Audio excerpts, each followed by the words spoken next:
satu, kalau ngomongin disiplin, saranku adalah udah pasti dari si money management dulu. Awalnya mungkin contoh, ini aku ngomong dari sudut pandang trading dan investasi ya. Contoh kalau misalkan trading kita sizing di satu emiten, anggaplah awalnya 100 juta. Tapi ketika market lagi turun, kita kurangin. Oh, exposure-nya kita kurangin. Misalkan ke 25 juta aja deh per emiten. Atau mau 10 juta juga nggak apa-apa. Atau mau skip juga nggak apa-apa. Dan kemudian, itu dari si money management. Trading. Kalau investasi gimana? Nah tergantung nih kondisinya lagi nyangkut atau enggak. Kalau misalkan contoh Porto 1M udah beli saham 300 juta, masih ada spare cash kan? Betul. Nah kalau sahamnya masih bagus, average down silahkan. Tapi kalau misalkan sahamnya lagi kurang bagus, kondisinya jelek dan sebagainya, ya aku nggak saranin untuk average down. Baik lagi sih ke conviction itu. Jadi kalau misalkan money management ketika investing, ketika market turun, ya wajib punya spare cash. Dan tidak boleh all in di satu harga. Jadi kan sekarang fitur sekuritas sudah ada fitur GTC ya, good till cancel. Ya udah antri aja semua. Misalkan mau entry 200 juta, antri aja. Nggak usah FOMO lah, toh market lagi turun kan nanti juga tiba-tiba kejemput. Betul. Jadi sebenarnya disiplinnya kita, ya fitur-fitur tadi juga salah satunya bisa bantu jadi alert kita juga ya untuk membantu dari transaksi ataupun trading kita. Nah kalau nyambung kayak tadi ya disiplin, kemudian tadi Koko sebenarnya udah nyebutin ya, contohnya yang terlalu confidence untuk naruh di satu emiten di saat marketnya rally begitu ya, pas turun dia langsung bingung deh ngapain. Nah berarti kalau pertanyaannya gini, lebih bahaya over trading atau over confidence? Lebih bahaya overconfidence menurut saya. Overconfidence. Karena kalau overconfidence secara sizing dia itu bisa multiplying. Kalau overtrading memang sih intensitasnya lebih sering. Cuma secara sizing biasanya dia akan cenderung untuk sama. Oke. Kalau overconfidence, kalau dua-duanya, wah itu combo-combo gitu ya, makin parah gitu kalau misalkan jatuh. Tapi kalau menurut saya lebih parah overconfidence sih. Jadi hati-hati kalau misalkan teman-teman udah terlalu pede, ngerasa mungkin, wah gue pintar banget nih, beli saham apa aja naikkan, itu udah mulai harus hati-hati. Market akan ngajarin gimana caranya kalian humble. Be humble.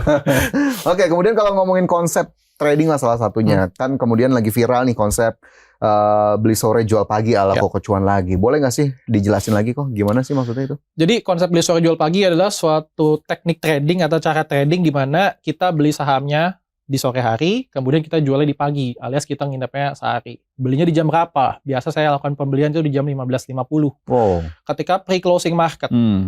Kenapa pre-closing? Karena di situ adalah suatu momen harga di mana harga sahamnya hampir final. Jadi kita tidak akan terlalu tergocek dengan volatilitas dari seharian, 9 pagi sampai jam 4 sore tadi. Gitu. Nah, kita beli 15.50, belinya bisa lihat IEP-nya, Indicative Equilibrium Price, bisa lebih mahal daripada IEP supaya dapetin barangnya, kemudian jualnya di pagi. Nah, tapi kalau marketnya lagi minus, tentu ada rule yang ditambahkan. Rule-nya apa? Paling simpel yang saya pakai ketika recover ya. Ketika indeks sudah minus 1%, saya tidak akan open posisi. Contoh IHSG minus 1% nih, ya udah saya memilih untuk tidak beli sahamnya, karena potensi untuk dia turun masih ada besok paginya. Terus kemudian, contoh lain yang paling simpel. Kalau misalkan lagi libur panjang, long weekend, saya nggak open posisi. Ya kemarin tuh ya, kita Kamis Jumat libur. Kita bisa milih untuk tidak open posisi, kecuali mau betting on something. Contoh misalkan kemarin, MSCI pengumuman. Banyak yang merah tuh. Nah, bisa nggak kita berpikir, oh bisa jadi ini berita negatif terakhir nih di IHSG. Maybe. Nah, baru kita boleh coba untuk open posisi, itu pun porsinya kecil gitu. Terus kemudian paginya maybe sekitar jam 9 sampai jam 10 kita jualan. Bisa nggak sebelum jam 9 kita jualan? Bisa. Di 8.45 kan itu udah pre-opening ya. Kalau saham yang kita punya udah beli hari sebelumnya udah naik misalkan 1%, 2%, atau 3%, ya udah kita take profit dulu. Kalau kita ngomongin di market seperti ini, take profit kecil itu berharga. Tapi timeline-nya tuh bener-bener H-1 jual H+1 gitu ya? Betul. Beli H-1 jual di H+1. Kayak gitu terus tuh. Tapi kita harus ada optimisme di H+1-nya ya akan naik di pre-opening tadi gitu. Betul. Makanya kita harus mencari dengan lebih teliti ya, saham apa sih yang bagus ketika lagi di pre-closing tersebut. Contoh paling simpel, ngelihat saham bagus gimana sih? Indeks merah 2%, sahamnya bisa naik 10%. Oke. Artinya di kala saham lain digebukin, dia tiba-tiba ada nahan dan naik. Itu kan contoh paling simpel sampai bagus kan. Nah, nextnya tinggal kita lihat likuiditasnya seperti apa, chartnya seperti apa, baru kita entry. Karena mungkin di besok harinya orang udah ngantri mau ambil saham itu di saat kita sudah punya di sorenya ya. Betul. Oke. Dan berita bagusnya adalah strategi ini bisa front running broker summary, Mas. Kode broker baru dibuka kan 4:30 ya, atau jam 5 sudah kan. tutup. Kita ibaratnya kayak berusaha nebak nih, kemungkinan nanti broker summary yang bagus yang mana. Which otomatis secara logika harusnya adalah behavior-nya yang hijau nih. Market merah di hijau. Secara broker summary kan artinya akan ada yang nahan. Dan mungkin beli di HK kan, di harga kanan kan. Jadi kita expect di sana untuk kita jual paginya gitu. Tapi ada keplesetnya nggak sih? Pasti ada. Pasti ada. Kadang secara ya kita ngomongin tidak ada yang tidak pasti. ada yang 100% berhasil gitu kan win rate-nya. Cuma ya probabilitas strategi ini cukup bagus, which bisa dipegang 70% ke atas. Oke, menarik Ko. Jadi memang akhirnya kita dikasih waktu, kalau pakai konsep Koko tadi ya, cerna dulu seharian ini ada apa, di ujung kita bidik, paginya kalau memang ini sudah masuk kantong langsung ya. Menarik nih. Tapi ingat ya, harus disiplin juga kalau stop loss. Karena kan kita mainnya TP pendek, stop loss sebisa mungkin jadi os kecil juga. Jangan sampai stop lossnya lebar. Kalau stop lossnya lebar ya boncos juga. Oke, itu yang tidak boleh dilupakan tuh. Jangan ingat cuma cuan di pagi harinya besok aja ya. Betul.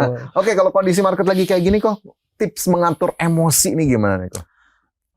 Kalau misalkan satu ya, kalau misalkan udah cut loss ya udah, jangan maksa untuk trading lagi.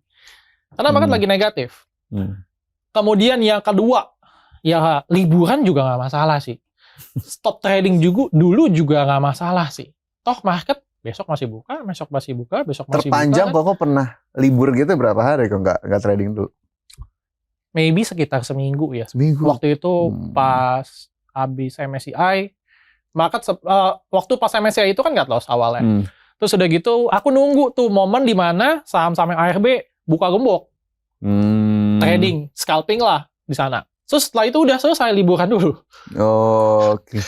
Cari panic selling, udah panic selling terjadi, cari momentum dikit, udah gitu liburan dulu seminggu, udah gitu baru baik lagi nanti setelah seminggu kemudian. Lihat marketnya kayak gimana. Jadi cooling down juga tuh ya emosi kita, sekali lihat lagi. Gitu. Karena kan kita kalau ngelihat terus tiap hari juga lama-lama ini ya, lama-lama juga stressful, pasti mempengaruhi lah. Oh, tiap hari lihat merah, kita ngomong otomatis growth dari sisi kreditnya, otomatis itu biasa akan berat sih. Karena dari si investor foreign ngelihatnya growth dan growth itu sendiri. Oke, ini jadi dua contoh sektor yang ternyata punya karakternya masing-masing ya. Betul. Apa yang perlu dilihat? Perbankan tadi salah satunya kinerjanya, kemudian dari energi momentumnya ataupun lagi ke arah mana anginnya nih gitu ya, cycle-nya. Oke, itu bisa jadi masukan juga teman-teman untuk ngelihat sektor-sektor ataupun emiten-emiten tertentu. Kalau mungkin bisa kita tarik lumayan top down gitu ya kok ya. Tadi dari makro, ujung-ujungnya di emitennya, bahkan nanti ditambah dengan analisis teknikalnya segala macam gitu ya. Oke, kalau tipsnya sendiri kok untuk teman-teman yang mau masuk ke pasar modal, apa sih sebetulnya harus dipahami dulu?